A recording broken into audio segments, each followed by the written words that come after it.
إن الحمد لله نحمده ونستعينه ونستغفره ونعوذ بالله من شرور أنفسنا ومن سيئات أعمالنا من يهده الله فلا مضل له ومن يضلل فلا هادي له أشهد أن لا إله إلا الله وحده لا شريك له وأشهد أن محمدا عبده ورسوله أما بعد எல்லாம் வல்ல அல்லாஹ் ஜல்ல ஷானஹு போற்றிப்படுவது தூதர் முகமது முஸ்தபா ஸல்லல்லாஹு அலைஹி வஸல்லம் அவர்கள் மீதும் அவர்களுடைய வாழ்க்கைகளை முறையை பின்பற்றி வந்த சஹாபாக்கள், தாபிஈன்கள், தபஅ தாபிஈன்கள் மற்றும் அனைத்து நல்லடியார்கள் மீதும் அல்லாஹ்வுடைய சாந்தியும் சமாதானமாக. கண்ணியத்துக்குரிய சகோதரர்களே, தொடர்ச்சியாக ஒவ்வொரு வாரமும் ஞாயிற்றுக்கிழமை இஷா தொழுகை தொடர்ந்து அல்லாஹ்வுடைய வேதத்திலிருந்து குறிப்பிட்ட சில வசனங்களை ஓதி அதனுடைய விளக்கங்களையும் அது சொல்லக்கூடிய தாக்கங்களையும் பார்த்து வருகிறோம். அல்லாஹ்வுடைய வேதத்தை ஓதி அது சொல்லக்கூடிய விஷயங்களை படிக்கக்கூடிய மக்களுக்கு அஹ்லுல் குர்ஆன் ஃபெமிலி என்று சொல்லுவார்கள். அல்லாஹ் ஜல்ல ஷானஹு வ தஆலா நாளை மறுமையிலே சொர்க்கத்தில் ஒரு கூட்டம் இருக்கும்.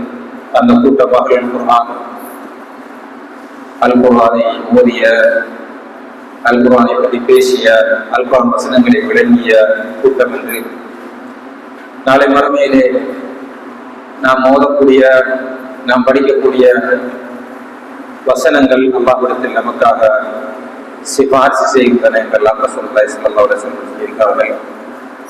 அப்படிப்பட்ட ஒரு கூட்டத்தில் அல் குர்ஆனுக்கு மதிப்பளித்து அல் குர்ஆனை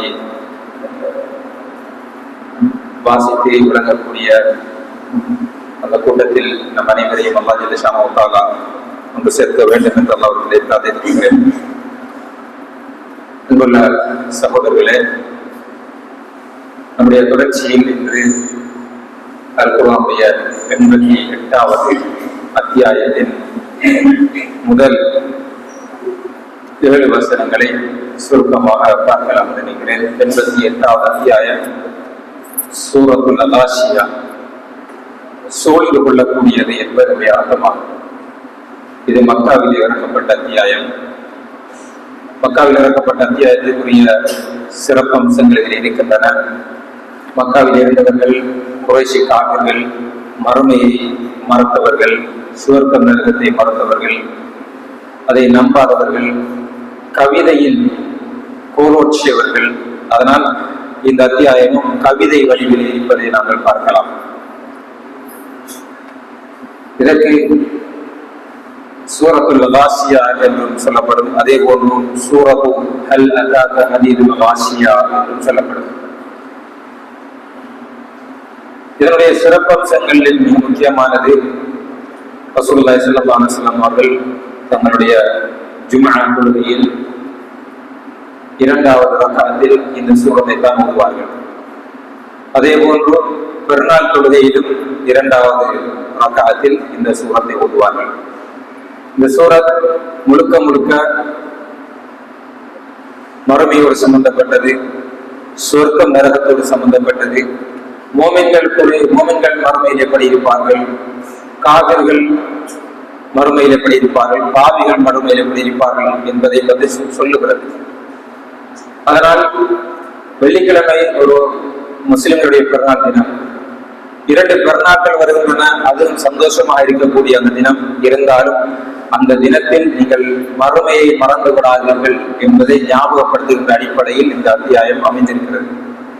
கணியத்துக்குரிய சகோதரர்களே, இந்த சூரத் ஒரு பயங்கரமான ஒரு சூரத்.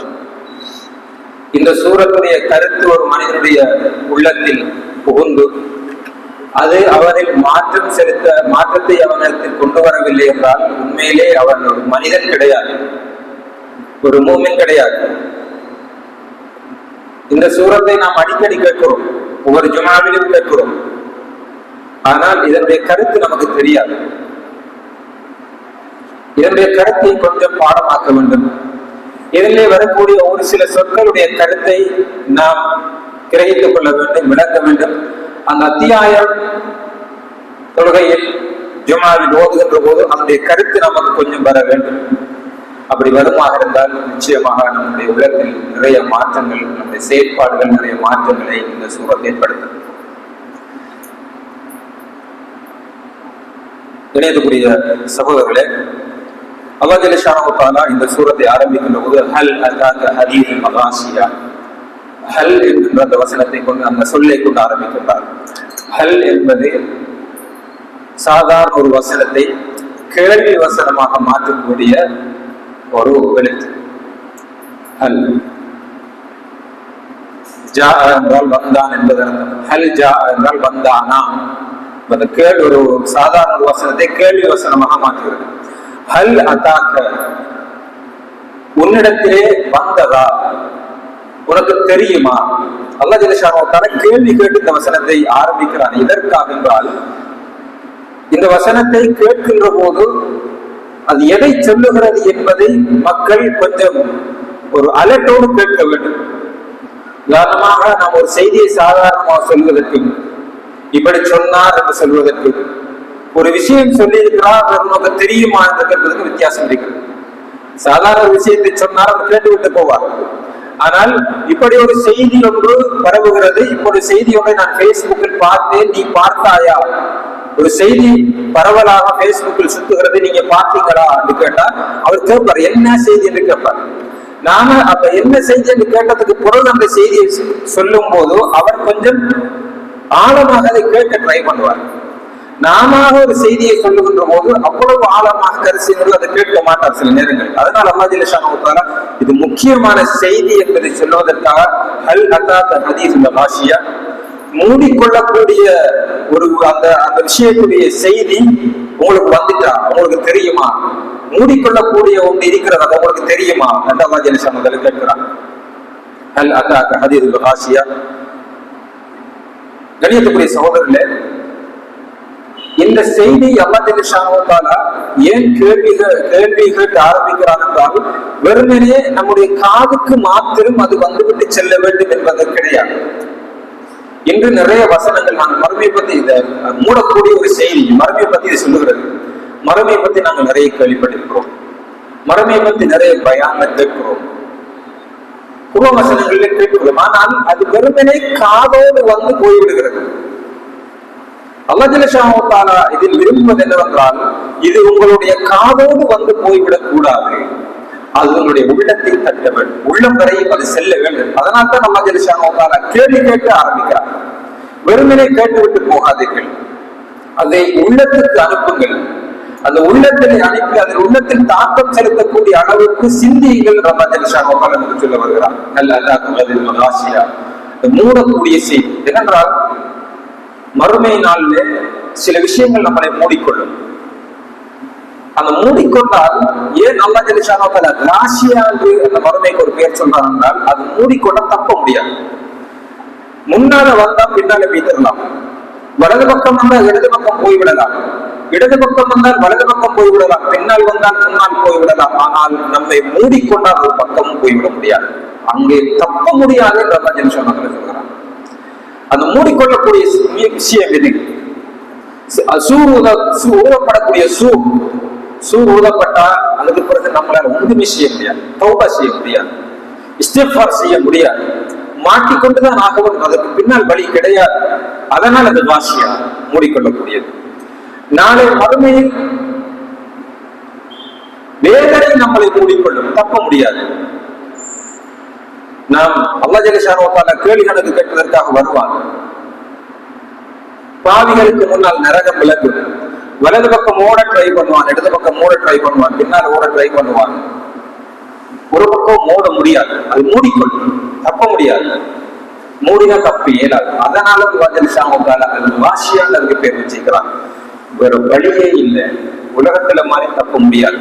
உலகத்துல தப்பிடலாம், பணத்தை வச்சு தப்பலாம், அதிகாரத்தை வச்சு தப்பலாம், இன்ஃபுளுன்ஸை வச்சு தப்பலாம், பலத்தை வச்சு தப்பலாம், தண்டனையிலிருந்து தப்பிக்கொள்ளலாம், பழி வார்த்தைகளிலிருந்து தப்பிக்கொள்ளலாம். ஆனால் மறுமை தப்பவே முடியாது, அது அப்படியே ஃபுல் நம்மளை மூடிக்கொள்ளும் என்பதனால் அல்லாஹ் ஜல்ல ஷானஹு தஆலா ஹல் அதாக ஹதீதுல் காசியான்னு சொல்றான். எனவே இது வெறுமனே காதில் வந்து காதால போய்விடாமல் உள்ளத்தில் வந்து சேர வேண்டும் என்பதற்காக ஹல் என்ற வார்த்தையை போட்டு காசியா வேற வழியே இல்லை, அதனால கவனமாக கேளுங்கன்னு சொல்றாங்க.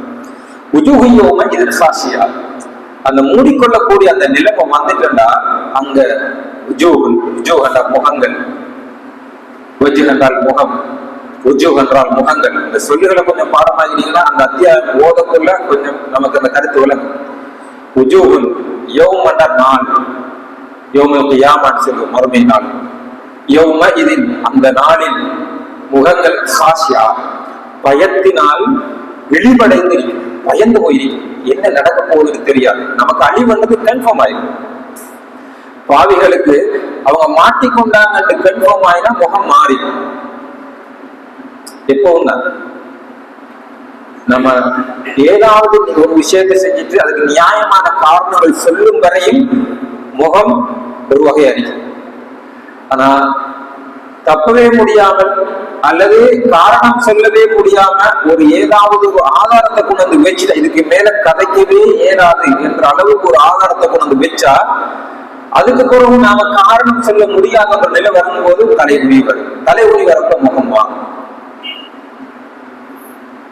அந்த நாள் சூழ்ந்து கொள்ளக்கூடிய நாள் அப்படித்தான் இருக்கும். சிலருடைய முகம் கருத்து போய்விடும். சொல்றாங்க சில முஸ்வத்தான்னு சொல்றாங்க, கருத்து போயிருக்கும். ஏன்னா அவ்வளவு டென்ஷன், அவ்வளவு பயம், என்ன தப்ப முடியாதுன்றதுனால, காரணம் சொல்ல முடியாதுன்றதுனால. அதே நேரம் இந்த உலகத்துல பார்த்தோம் சார், அல்ல ஏன் இங்க உஜூஹியோம இது சில முகங்கள் என்று சொல்றாங்க, தர்சுகுலமாக சொல்றாங்க. இந்த உலகத்துல கவலையோடு சிலர் இருக்கலாம், கஷ்டத்தோடு இருக்கலாம், வேதனையோடு இருக்கலாம். ஆனா பேசுற போது சந்தோஷமா பேசுவாங்க, இந்த கவலையை மறைச்சிருவாங்க. பொதுவாகவே முகம்தான் அகத்தின் அழகு மோதல் தெரியுமா சொல்லுவாங்க. அந்த உள்ளத்தில் இருக்கக்கூடிய டென்ஷனை முகத்துல அது விளங்கும். ஆனா சில பேர் அது விளங்காம பண்ணிக்குவாங்க. கவலை இருப்பாங்க, காட்ட மாட்டாங்க. கவலை தான் அந்த முகத்துல அதை காட்டிக் கொள்ள மாட்டாங்க. ஆனா மறுமையில முகத்தை மறைக்கவே இயலாது, காட்டி அது வந்து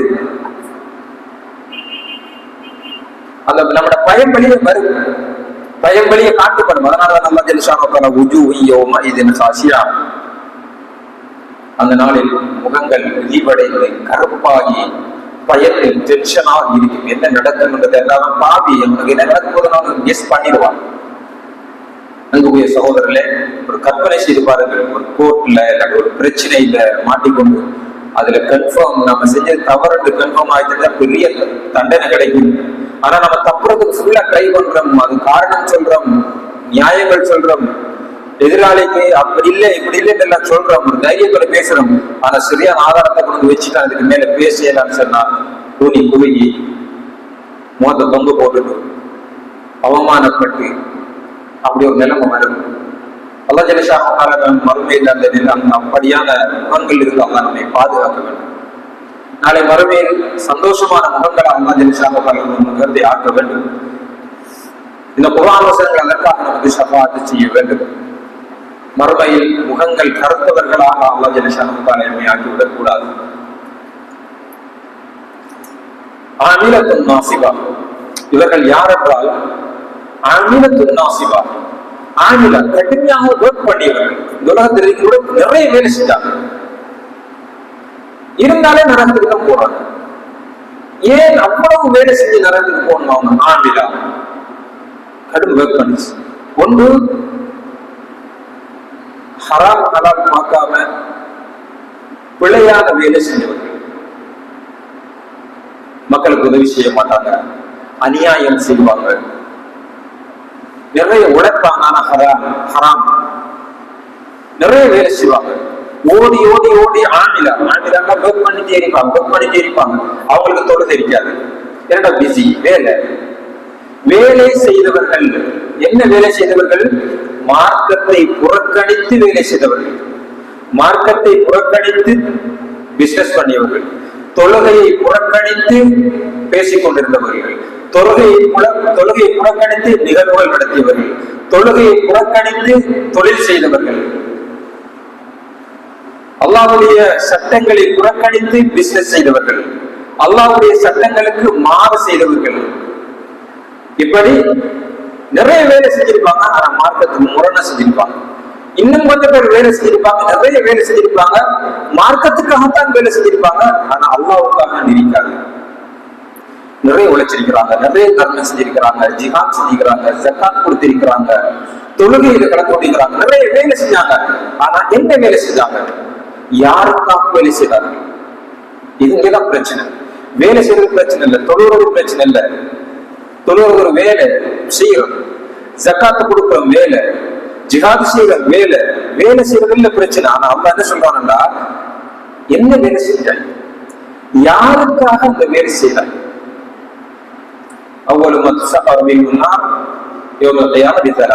நாளை மறுமையில 3 சாராருக்கு நரகம் ஊட்டப்படும். ஜகாத்து தர்மம் நிறைய செஞ்சவன் வேலை செஞ்சுக்கிறாங்க. அல்லாஹ் அதாவது நல்ல நல்ல வேலை நடந்தது, தர்மம் ஜிஹாத் செஞ்சிருக்கிறார், நல்ல வேலை, உயிரை கொடுக்கக்கூடிய வேலை, பயான் பண்ணிருக்கிறார், தாவா செஞ்சிருக்கிறார், நல்ல வேலை. ஆனா நரகம் ஏன்? ஆமிலா வேலை செஞ்சிருக்கேன், ஆனா அல்லாஹ்வுக்காக செய்யல,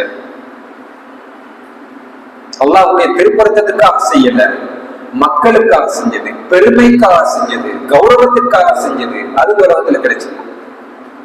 அப்ப விஷயம் எவ்வளவு செய்கிறோம் என்பதல்ல, யாருக்காக செய்கிறோம், என்ன செய்கிறோம் என்பதுதான் இங்கே முக்கியம். ஆமிலத்துன் நாசிபா, நாசிபாங்க டயர்டா, அவ்வளவு வேலை செஞ்சிருக்கிறான். ஆமிலா வேலை செய்து, நாசிபா டயர்டா வேலை செய்து, தாகத்தோட வேலை செஞ்சிருக்கிறாங்க. டயர்ட் வேலை செஞ்சு களைப்படைச்சு இனி இல்ல, மேக்சிமம் வேலை, மேக்சிமம் தொழில், மேக்சிமம் பணம், மேக்சிமம் அதிகாரம், அதை எடுக்கிறதுக்காக அவ்வளவு வேலை, ரிஸ்க் எடுத்து வேலை செஞ்சாங்க, ரிஸ்க் எடுத்து தொழில் செஞ்சாங்க, ரிஸ்க் எடுத்து எல்லாமே செஞ்சாங்க. ஆனா யாருக்காக அந்த விட்டுட்டாங்க? என்ன வேலையை விட்டுட்டாங்க? ஹராம் ஹலால் பார்க்கல, மார்க்கத்தை பின்னால போட்டாங்க. இவ்வளவு கஷ்டப்பட்டு உழைச்சி சேர்த்து தர்மமும் செஞ்சு நாளைக்கு நரகம் போறா, இது என்னத்துக்கு இந்த தொழில், என்னத்துக்கு இந்த பணம், என்னத்துக்கு இந்த அதிகாரம்? அதனாலதான் இதுக்கு முந்தைய வசன அத்தியாயத்துல நம்ம சொன்னாங்க, என்னது, ஏழைகள் குணவளிக்கவும் மாட்டான், அநாதைகளை கண்ணியப்படுத்தவும் மாட்டான், செய்ய மாட்டான். கண்ணியத்துக்குரிய சகோதரர்களே, இந்த உலகம் அமல் செய்யறதுக்கு ஒரு உலகம் தான், நிறைய செய்யும் வேலை. மறுமையில அமல் செய்யலாம், அங்க கூலி மட்டும்தான். உலகத்துல அமல் செய்யலாம், உழைக்கலாம், டயர்டாகலாம், எல்லாம் செய்யலாம். ஆமிலத்துன் நாசிபா இந்த உலகத்துல செய்யலாம், ஆனா அதற்குரிய கூலி நாளை மறுமையில கிடைக்கும். எனவே நாம் என்ன செய்யறோம் என்றதை கவனமாக நாங்கள் பார்த்து செய்ய வேண்டும். யாருக்காக செய்கிறோம் என்றதை ஒவ்வொரு நாளும் நமக்கு நாம் கேள்வி கேட்டுக் கொள்ள வேண்டும். அப்படி நாம் ஒழுங்கா செய்யலைன்னு சொன்னா, இந்த உலகத்துக்குமாக மட்டுமே வேலை செய்வோம்னு சொன்னா, ஏற்கனவே படிச்ச சூரத்துல என்னுடைய வாழ்க்கைக்காக, என்னுடைய எதிர்காலத்திற்காக நான் ஒன்றுமே சேர்த்து வைக்கவில்லையே என்று சொல்லுவாங்க.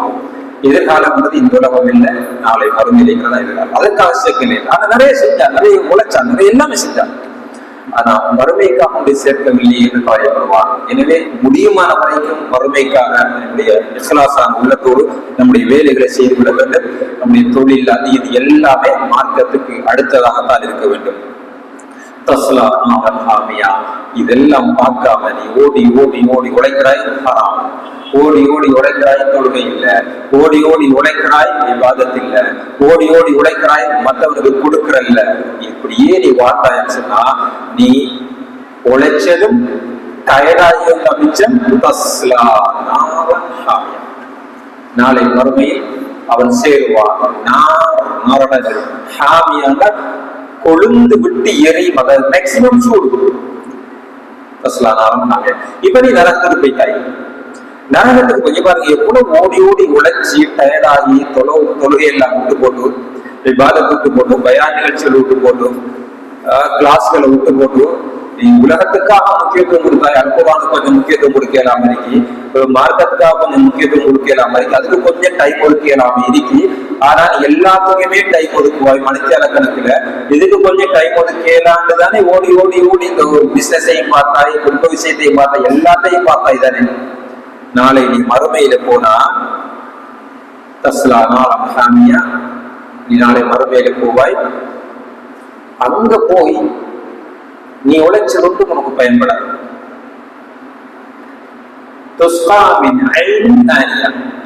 அங்க நரகத்துக்கு நெருப்புக்குள்ள போனா இவ்வளவு உழைச்சு கஷ்டப்பட்டதுக்கு புறவும் ஒரு பிரயோசனம் இல்லாம நிறைய நெருப்புக்கு போனா துஸ்காமின் ஐனின் ஆனியா, அங்க உனக்கு ஒரு விஷயம் தேவைப்படும்.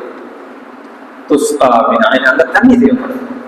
ஏன்னா சூடு, நரக நெருப்பு வெக்க, நெருப்புக்குள்ள போனா சூடாயினா ஆட்டோமேட்டிக்கா நமக்கு தண்ணி தேவைப்படும். சூடு காலங்களை நம்ம தண்ணி நிறைய குடிப்போம். அதனால எல்லாம் சொல்றாங்க, நீ நரகத்துக்கு போ, நரகத்துக்கு போகணும் நமக்கு அங்க உடனே தண்ணி தேவைப்படும். என்ன நீ இருக்கிறது நெருப்பு. துஸ்கா, அவருக்கு கொடுக்கப்படும். மின் ஐனின் ஆனியா, ஒரு ஒரு ஊற்று, நீர் ஊற்றுவது, அந்த நீர் ஊற்றிலிருந்து அவருக்கு தண்ணீர் கொடுக்கப்படும். ஆனியா, ஆனியாண்டா இந்த தண்ணியில அதுக்கு மேல சூடு இல்லை. அல்லாஹ் இன்னொரு வசனத்தை சொல்றான், அதை குடிச்சா உடல்ல இருக்கக்கூடிய அந்த குடல்கள், உடல்ல இருக்கக்கூடிய தண்ணி போற இடமெல்லாம் அப்படி கடும் சூட்டினால வெந்து தூள் தூளாய் கரைஞ்சி நம்மளுடைய மலம்பாக வழியாக அப்படியே வெளியே வரும் இந்த தண்ணியை குடிச்சா. அவ்வளவு சூடு. இந்த தண்ணீர் அவருக்கு ஊற்றாக வரும். இப்ப நம்ம சுடுதண்ணி கிணறு பார்த்தீங்கன்னா, இந்த சுடுதண்ணி கிணத்துக்குள்ள சிலர் கையை வைக்கலாம், தண்ணியாவில் இருக்கிற சுடுதண்ணி கிணறு, இல்லாட்டி தம்பாரில் இருக்கிற சுடுதண்ணி கிணறுல சிலர் நல்ல சூடாரிக்க அதை எடுத்து மோங்கால் கேட்டாங்க. கற்பனை செஞ்சு பாருங்க, ஆறு மாதிரி ஒரு ஊற்றெடுத்து வரும் தண்ணி, ஆனா கொதிச்சு அது மேக்சிமம்.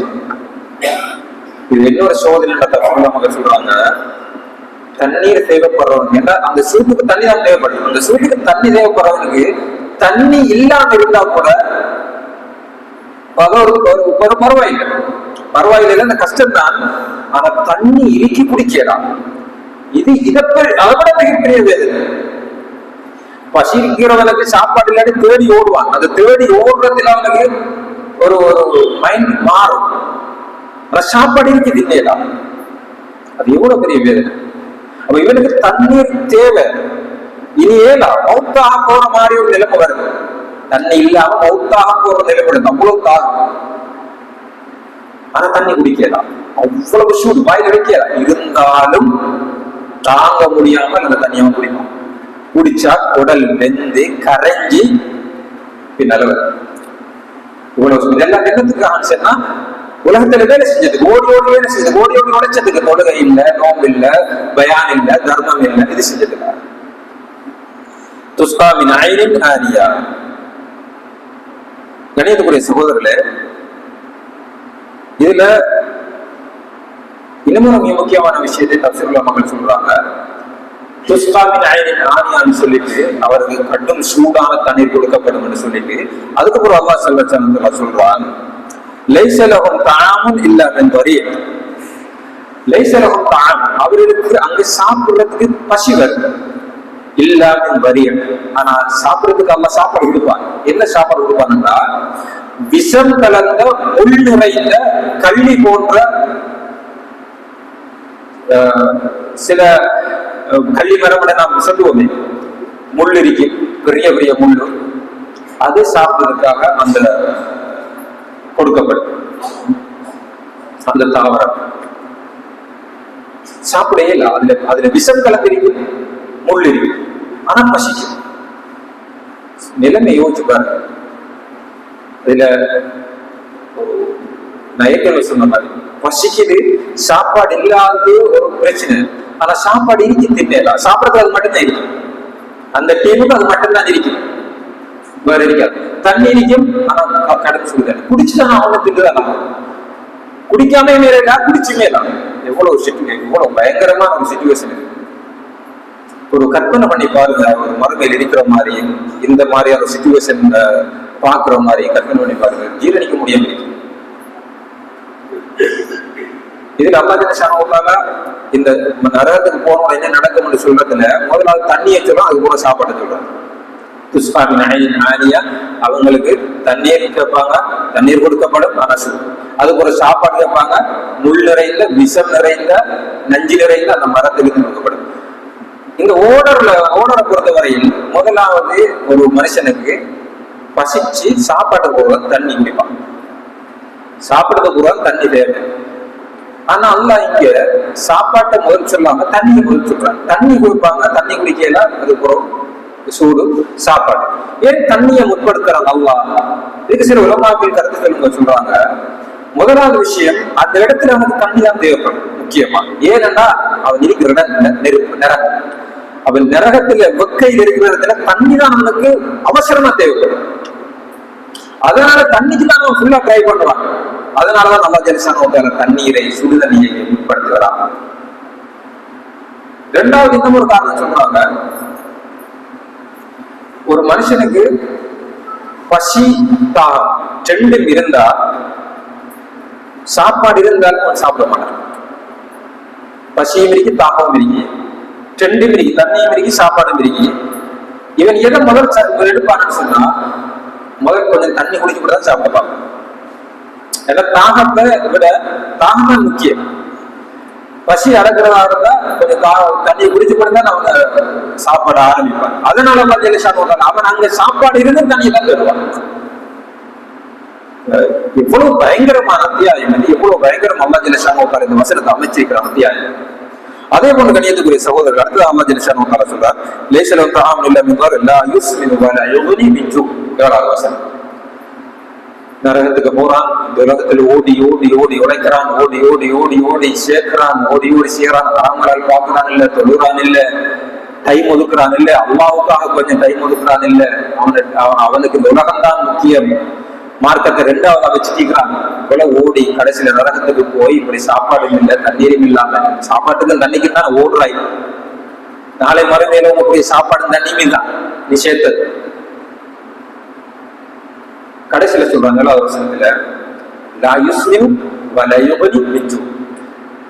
பொதுவா ஒரு மனுஷன் சாப்பிடுறது தண்ணி குடிக்கிறதுக்கு மிக முக்கியமான காரணங்கள் ரெண்டு.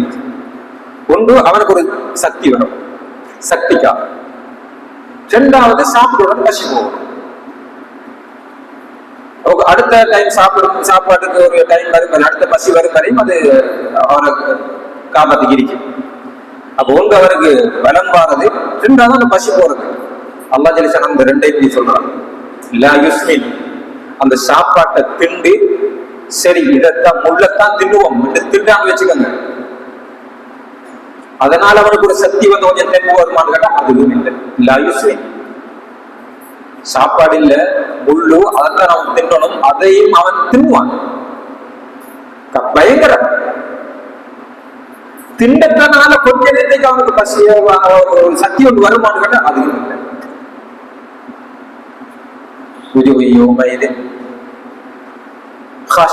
முகம் மாறாது. கொஞ்சம் திண்டிட்டம்னால ஒரு செழிப்பு வராது முகத்துல.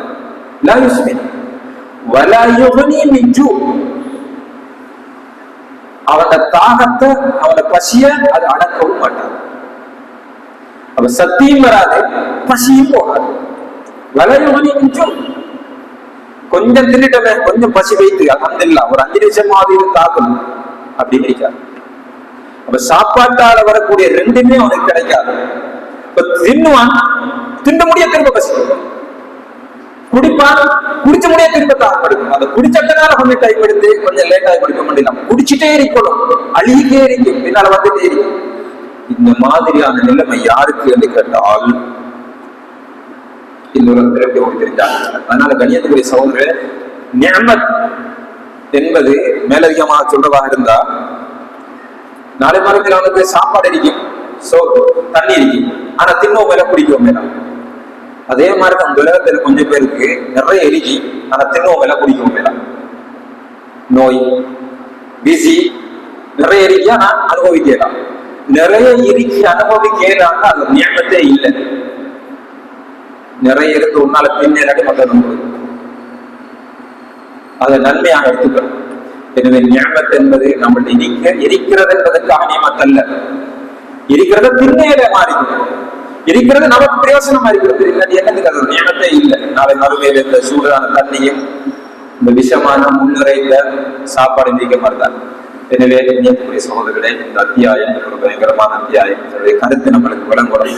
ஒருமனே காதால கேட்டுக்கொண்டு போறது மாத்திரம் இல்லாம நாளை மறுமையில என்னுடைய நிலை இப்படியானால் எப்படி, நாளை மறுமையில என்னுடைய நிலை எப்படி இருக்கும், என்னுடைய முகம் எப்படி இருக்கும், என்னுடைய சாப்பாடு எதுவாக இருக்கும், என்னுடைய உணவு எதுவாக இருக்கும், என்னுடைய குடிபானம் எதுவாக இருக்கும் என்பதை நாம் கொஞ்சம் யோசித்து நம்முடைய வாழ்க்கையையும் நம்முடைய நடவடிக்கைகளையும் மாற்றுவதற்கு எல்லாமே நம் அனைவருக்கும் தோல்வி செய்வானாக.